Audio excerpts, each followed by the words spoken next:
नमस्कार बच्चों, आप सभी का बहुत बहुत स्वागत है हमारे आज के एक बहुत ही ज़्यादा इंफॉर्मेटिव सेशन में। हम लोग आप सभी का बहुत बहुत स्वागत करते हैं हमारी आज के इस सेशन के अंतर्गत।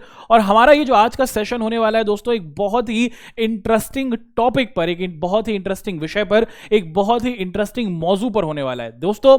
जैसे कि आप लोग पीछे देख पा रहे हैं, लिखा है इंडिया 15 अगस्त।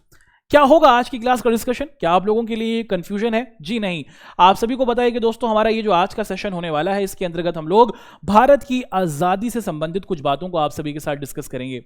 और आप सभी को पता है कि दोस्तों 15 अगस्त 1947 को भारत को आज़ादी प्राप्त होती है। और आज़ादी को प्राप्त होने के अंतर्गत हम लोग देखते हैं कि भारत के अंतर्गत बहुत से लोगों ने अपने बलिदानों को दिया था, है ना। हमारा ये जो आज का सेशन है दोस्तों, उन सभी बलिदानों को जो मुख्य तौर पर हमारे देश की आज़ादी के संदर्भ में दिए गए थे, आप सभी को सामने रखने की एक छोटी सी पहल के तौर पर प्रस्तुत किया जा रहा है। ठीक है, तो दोस्तों शुरुआत करते हैं। बहुत अच्छे तरीके से हम लोग एक एक कर आप सभी के समक्ष हमारा ये जो आज का सेशन होने वाला है इसको डिस्कस करेंगे।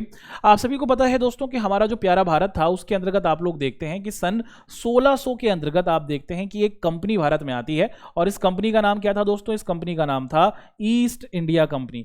ये जो ईस्ट इंडिया कंपनी थी दोस्तों, अंग्रेजों के द्वारा बनाई हुई कंपनी थी। शुरुआत में तो आपको दिखता है कि ये व्यापारी बनकर आते हैं, लेकिन धीरे धीरे ये भारत पर अपना कब्जा कर लेते हैं। और फिर आप देखते हैं कि 1857 तक आते आते ये भारत को अधिकतर भाग को अपने अधीन कर चुके होते हैं, या फिर भारत के अधिकतर हिस्से को अपने कब्जे में कर चुके होते हैं, पता है।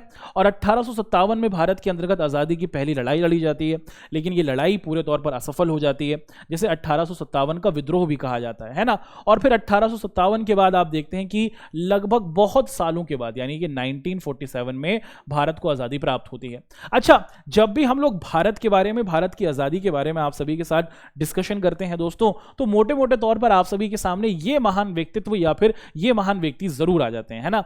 जब भी हम लोग भारत की आज़ादी की करते हैं, भारत के स्वतंत्रता सेनानियों के बारे में डिस्कशन करते हैं, तो हमारे सामने ये चित्र जरूर उकेरते हैं।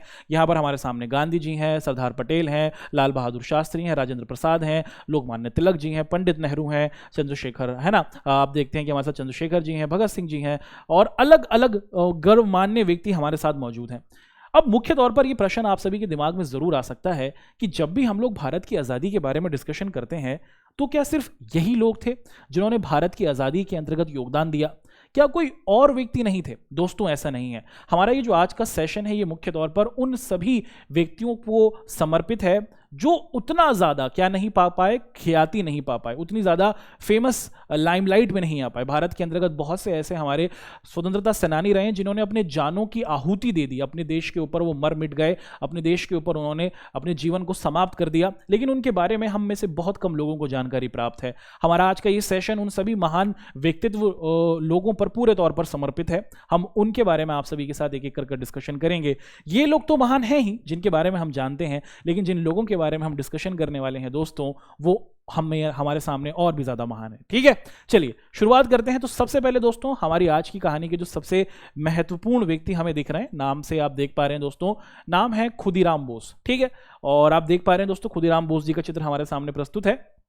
और बचपन से ही आप देखते हैं कि दोस्तों इनकी जो रुचि रही थी वो मुख्य तौर पर रही थी देश की आज़ादी से संबंधित। और बहुत छोटी अवस्था में आप देखते हैं कि ये क्या कर बैठे थे, ब्रिटिश शासकों के खिलाफ हो गए थे। तो बचपन में जन्म हुआ, देखा देश गुलाम था, आज़ादी पर मर मिटने की चाहत बचपन से ही इनके अंतर्गत शामिल थी। और छोटी सी आयु से ही ये ब्रिटिश लोगों के खिलाफ, अंग्रेज़ों के खिलाफ, अंग्रेजी सरकारों के खिलाफ, अंग्रेजी अधिकारियों के खिलाफ अपनी बात को उठाते आ रहे थे। खुदीराम बोस जी के बारे में अगर देखा जाए तो बच्चों, इनके द्वारा मुख्य तौर पर क्या किया गया, कई बम बनाकर अटैक किए गए, है ना। तो ये मुख्य तौर पर क्या करते थे, बम बनाने में महारत रखते थे, और उन्होंने बहुत से बमों को निर्मित किया। अगर आप ध्यान से देखें दोस्तों कि इनके द्वारा जो बम बनाए जाते थे, उससे अंग्रेजों में एक प्रकार से डर बना हुआ था, डर का माहौल बना रहता था, क्योंकि ये अंग्रेजों की जो असेंबलियां होती थी, जहां वो मीटिंग्स करते थे या फिर जहां पर उनका सम्मेलन हुआ करता था, वहां पर खुदीराम बोस जी के द्वारा बमों को फेंका जाता था, और जिससे आप देखते थे कि भारत के लोग अपने गुस्से को दिखाते थे अंग्रेजों के प्रति। आप देखते हैं कि खुदीराम बोस जी मात्र 19 साल के थे कि इनको शहादत मिली, या फिर आप देखते हैं कि ये वीर गति को प्राप्त हुए। 19 साल क्या ही उम्र होती है दोस्तों, है ना। आप में से अधिकतर बच्चे 16-17 साल के होंगे, तो आप देखिए कि आपसे मात्र 3 साल एक बड़ा एक व्यक्ति है जो देश पर मरमिट जाता है, और वो देश की आज़ादी के लिए आप देखते हैं कि बड़े बड़े जो ब्रिटिश अधिकारी हैं उनको डराने के लिए बम को बना रहे हैं, है ना। अब मुख्य तौर पर हम लोग देखते हैं कि 11 अगस्त साल 1908 में क्या होता है, ये बहुत से बमों के हमले करते हैं। खुदीराम बोस जी, जिस समय इनको गिरफ्तार किया गया था उसका चित्र आपके सामने, और ये रहे अंग्रेज अधिकारी जिन्होंने इनको पकड़ा था। मात्र 19 साल की आयु में इनको क्या दिया जाता है दोस्तों, सजा दी जाती है। और खुदीराम बोस जी ने मुख्य तौर पर क्या दिया जाता है, इनको मौत की सजा दी जाती है।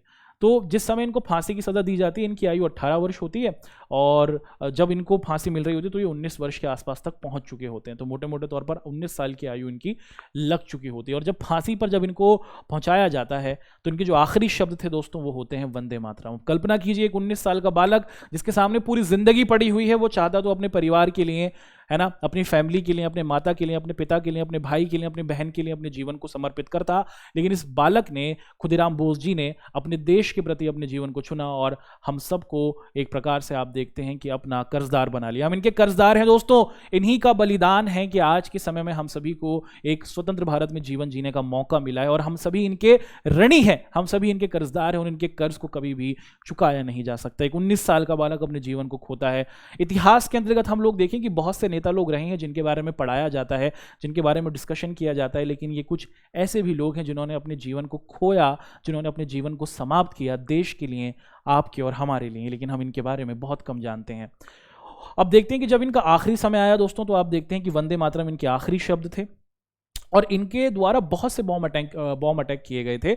सबसे प्रमुख जो बॉम्ब अटैक था दोस्तों वो था मजिस्ट्रेट किंग्सफोर्ड पर किया गया अटैक, जिसमें बड़े स्तर पर आप देखते हैं कि अंग्रेजों की हालत खराब हो गई थी। तो भारत के अंतर्गत एक ऐसे अनसंग हमारे जो वॉरियर रहे हैं, कैसे आप देखते हैं कि स्वतंत्रता सेनानी जो ज़्यादा ख्याति प्राप्त नहीं हो, ज़्यादा मशहूर नहीं है, लेकिन इनका कारनामा आप देखिए कि किसी भी बड़े स्वतंत्रता सेनानी से कम नहीं है ना। एक 19 साल का बालक अपने जीवन को समाप्त कर चुका है। अब आपको लेके चलते हैं एक और भारत के वीर सपूत की तरफ, जिसने भारत की आज़ादी के अंतर्गत दोस्तों आप लोग देखते हैं कि बहुत बड़ा कीर्तिमान अदा किया है। कौन है वो, चलिए आपसे उनका संपर्क कराते हैं। आप सभी को याद होगा जैसे हमने अपनी क्लास का सेशन शुरू किया था तो हमने आप सभी के सामने किनका चित्र रखा था दोस्तों, आप देख पा रहे हैं भगत सिंह जी। भगत सिंह जी के साथ एक और व्यक्ति हैं जो जुड़े हुए हैं। भगत सिंह जी के साथ आप देखते हैं सुखदेव हैं, राजगुरु हैं, इनके बारे में तो सब लोग जानते हैं, लेकिन भाई एक और व्यक्ति हैं, है ना। और भगत सिंह जी के साथ जो एक और व्यक्ति हैं वो कौन है दोस्तों, आप देख पा रहे हैं कि वो हैं हमारे बटुकेश्वर दत्त, है ना। और बटुकेश्वर दत्त जो जी हैं दोस्तों, आप देखते हैं कि ये और भगत सिंह जी एक ही समय पर थे जब इन्होंने क्या किया था, बॉम्ब अटैक किया था अंग्रेजों के ऊपर। तो जिस समय भगत सिंह थे मौजूद संसद में और जिस समय वो अटैक करते हैं तो उनके साथी जो थे वो बटुकेश्वर जी थे।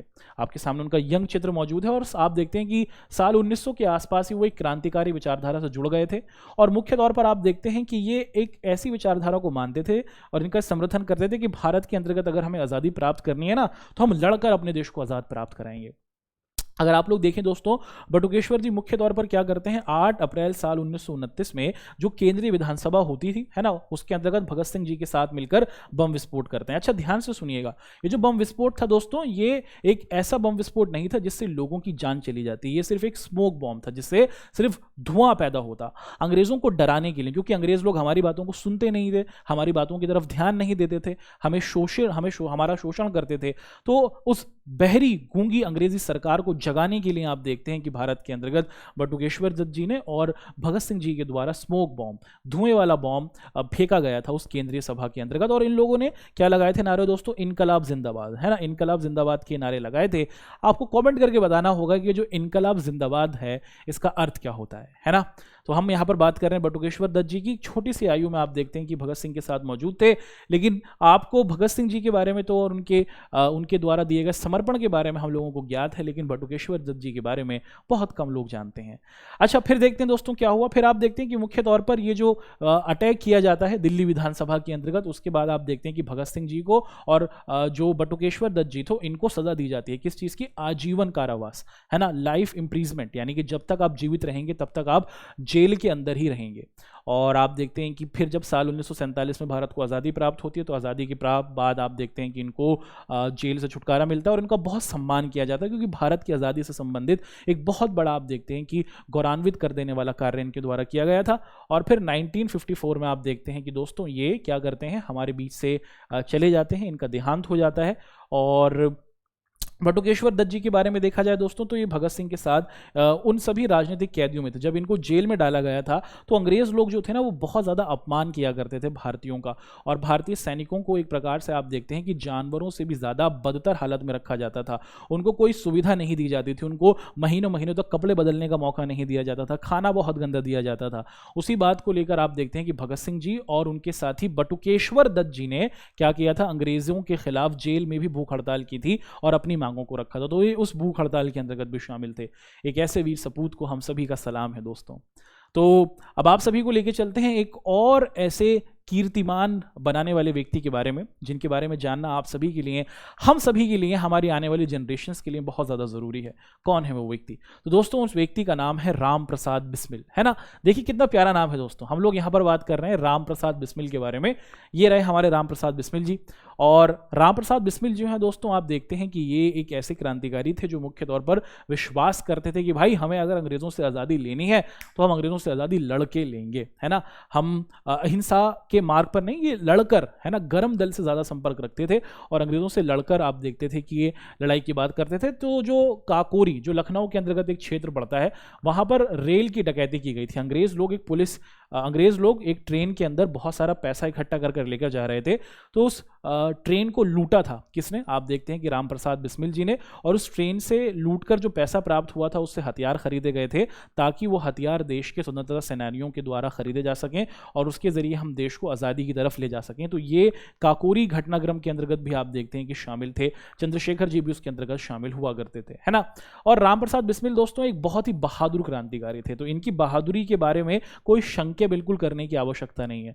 और जिस संगठन से हमारे भगत सिंह जी जुड़े हुए थे, चंद्रशेखर जी जुड़े हुए थे, बटुकेश्वर दत्त जुड़े हुए थे, उसी से आप देखते हैं कि राम प्रसाद बिस्मिल जी भी उसी संगठन से जुड़े हुए थे जिसका नाम था हिंदुस्तान रिपब्लिकन एसोसिएशन। उनके ये संस्थापक सदस्यों में से एक थे, है ना। One of the founding members रहे थे ये उस संगठन से, जिससे भगत सिंह आते थे, चंद्रशेखर जी आते थे, या फिर बटुकेश्वर दत्त जी का संपर्क था।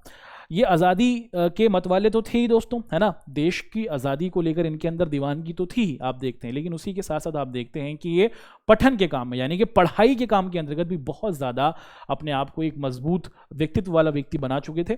और आप देखते हैं कि ये भारतीय स्वतंत्रता सेनानी के तौर पर एक बहुत ही महान लेखक के तौर पर और कवि के तौर पर भी पहचाने जाते हैं हमारे राम प्रसाद बिस्मिल जी। सरफरोशी की तमन्ना, आप लोगों ने ज़रूर इस कहानी को कहीं ना कहीं सुना होगा दोस्तों, इस कविता को कहीं ना कहीं सुना होगा। सरफरोशी की तमन्ना अब हमारे दिल में है, देखना है जोर कितना बाजुए कातिल में है ना। ये जो कविता थी ये राम प्रसाद बिस्मिल जी के द्वारा ही लिखी गई थी, जो अंग्रेज़ों को बता रही थी कि अंग्रेज़ों तुम जितना जोर आजमा लो, लेकिन हमें अपनी ताकत दिखाने का अगर मौका मिलेगा तो हम तुम्हें क्या करेंगे, हम तुम्हें अपने देश से ज़रूर हटाकर बाहर भगा देंगे। और आप देखते हैं कि ये कविता इसी घटनाक्रम से संबंधित तौर पर लिखी गई थी। अच्छा, ये जो काकोरी कांड हुआ था इसके अंतर्गत आप लोग देखते हैं कि बिस्मिल और अशफाक उल्ला खान, तो आप देखते हैं कि राम प्रसाद बिस्मिल के एक और साथी हुआ करते थे जिनका नाम था अशफाक उल्ला खान। दोनों दोस्त हुआ करते थे। इन दोनों को क्या दिया जाता है दोस्तों? फांसी की सज़ा दी जाती है ना। और साल 1927 में, है ना, 19 दिसंबर साल 1927 में आप देखते हैं कि मात्र 30 साल का ये नौजवान व्यक्ति, जिसके सामने पूरी जिंदगी पड़ी थी, जो चाहता तो अपने परिवार के लिए, अपने घर वालों के लिए, अपने माता पिता के लिए अपने जीवन को समर्पित कर सकता था, लेकिन इस व्यक्ति ने देश को चुना, आपके और हमारे भविष्य को चुना और अपने भविष्य को समाप्त किया ताकि हमारा भविष्य बेहतर हो सके, है ना। तो इन लोगों के ऋणी हैं दोस्तों हम, इन लोगों के कर्जदार हैं हम, इन लोगों के एहसानात हमारे ऊपर इतने हैं जिसको हम कभी भी अदा नहीं कर सकते।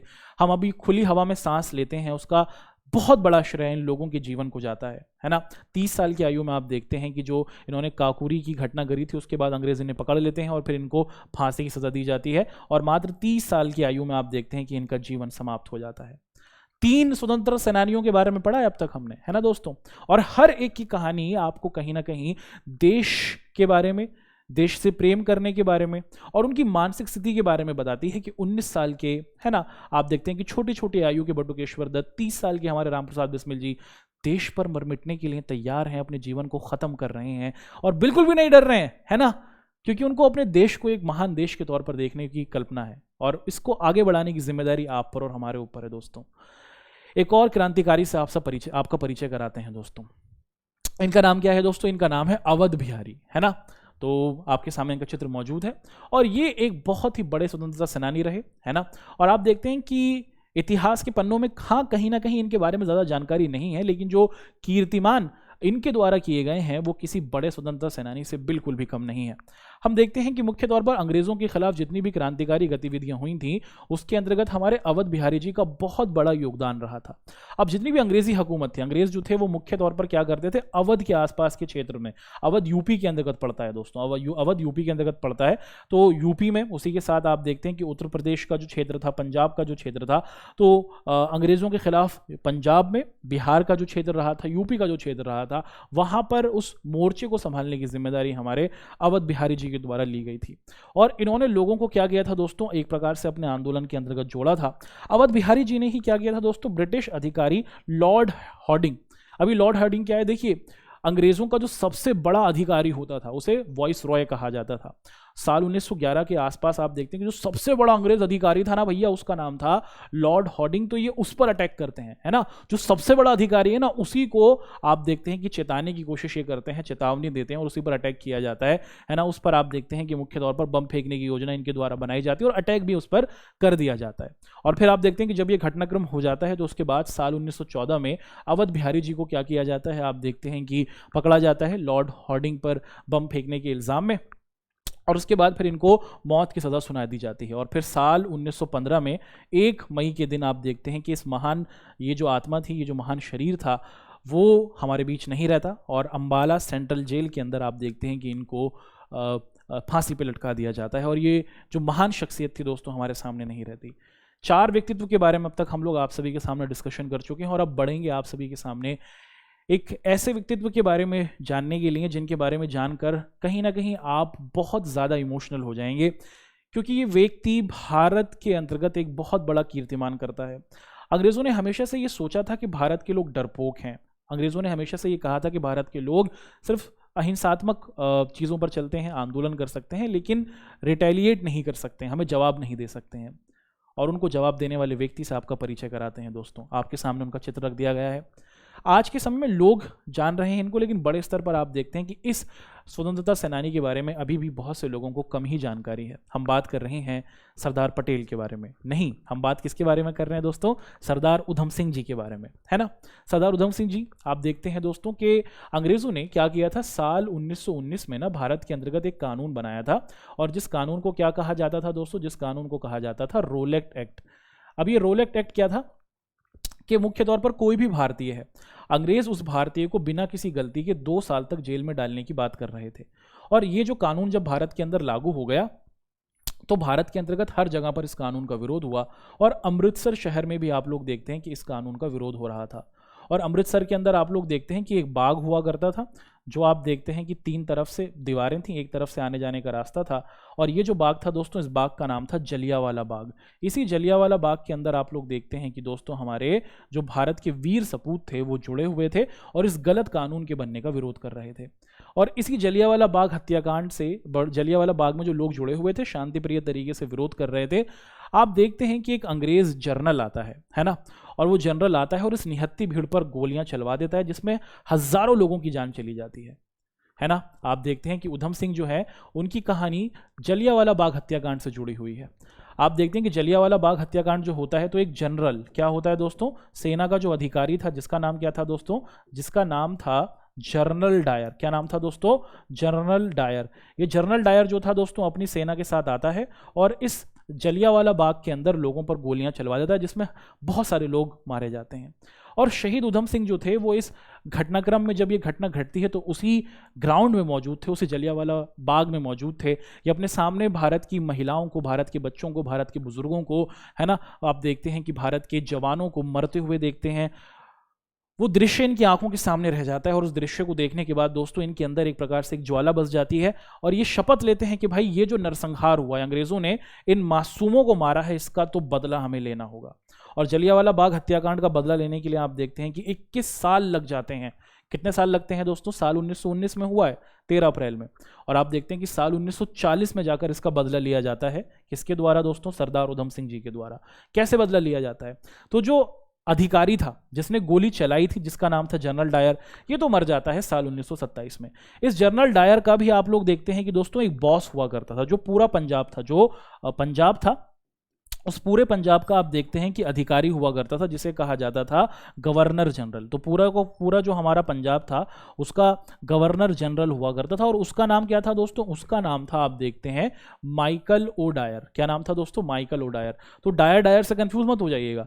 तो जो जनरल डायर था उसने गोली चलाई थी, मैदान में पहुंचकर लोगों को मारा था। उसको ऑर्डर देने वाला जो व्यक्ति था दोस्तों वो था जनरल माइकल ओ डायर, है ना। आप देखते हैं कि हमारे जो उधम सिंह जी थे वो कहते हैं कि भाई हमें तो माइकल ओ डायर उससे जाकर बदला लेना है, और इसके लिए आप देखते हैं कि साल 1940 में ये पहुंच जाते हैं लंदन में, और लंदन में पहुंचकर आप देखते हैं कि भरी सभा के अंतर्गत क्या किया जाता है, सरदार उधम सिंह जी के द्वारा गोली शूट कर दी जाती है, और भरी भीड़ के अंदर अंग्रेज़ों के सामने सरदार उधम सिंह जाकर बताते हैं कि भाई जब तुम हमारे देश के अंदर हमारे लोगों को मार सकते हो तो हम भी तुम्हारे घर में घुसकर तुम्हारे लोगों को मार सकते हैं, और उनको बताते हैं कि भारत के लोग डरपोक नहीं है।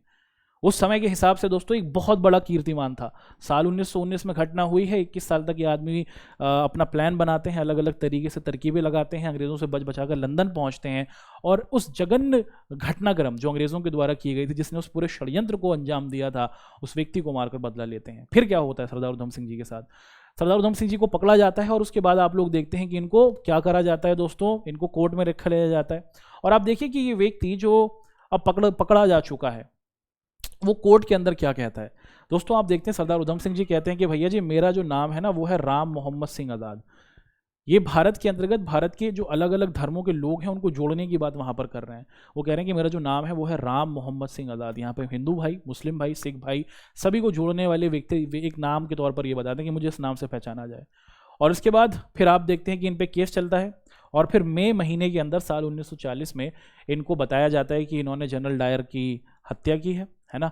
जनरल ओ डायर की, गवर्नर जनरल जो था, और उसकी हत्या की वजह से इनको फांसी दे दी जाती है, और इस वीर सपूत की कहानी खत्म होती है। आज के हमारे सेशन में दोस्तों हमने 5 भारतीय वीर जवानों के बारे में डिस्कशन किया, 5 हमारे स्वतंत्रता सेनानियों के बारे में डिस्कशन किया। अगर आपको हमारी ये सेशन, हमारी ये क्लास पसंद आई हो तो कृपया करके इसे अपने दोस्तों के साथ ज़रूर शेयर करें। अपने दोस्तों को इन 5 हमारे जो ये महान क्रांतिकारी रहे हैं, हमारे जो आज़ादी की मतवाले रहे हैं, आज़ादी की जो सपूत रहे हैं, इनके बारे में ज़रूर बताएं। ये सिर्फ 5 हैं, ऐसा नहीं है, ऐसे बहुत से होंगे। अगर आपको हमारी ये वीडियो पसंद आई हो तो ज़रूर कमेंट करके बताएं।